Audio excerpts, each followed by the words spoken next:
Aujourd'hui, nous allons voir quelles sont les bonnes idées pour mener un entretien d'explicitation.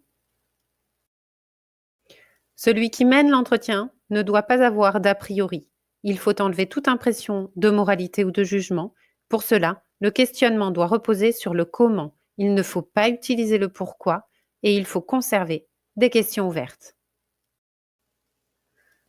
L'explicitation porte sur la suite chronologique d'actions qui peu à peu ont mené à un effet.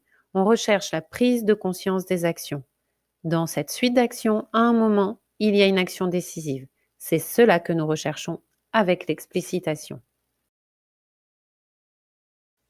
Pour la posture, l'accompagnateur est celui qui ignore tout, qui ne sait rien. Il aide à conscientiser, mais ne doit pas être dans le prescriptif et ne doit pas renvoyer d'attente.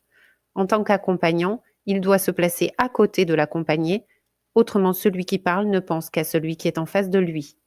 Enfin, il peut bouger. La pâte à modeler est un outil intéressant qui peut être proposé pour modéliser une situation.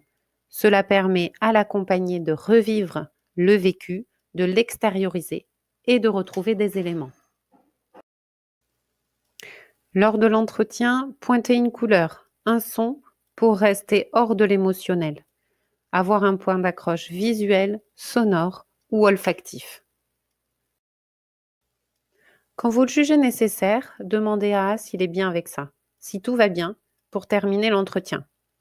On peut avoir une sorte de débriefing où l'on répond à quelques questions, mais le débriefing n'est pas obligatoire. Voici les premières idées pour bien démarrer l'entretien d'explicitation.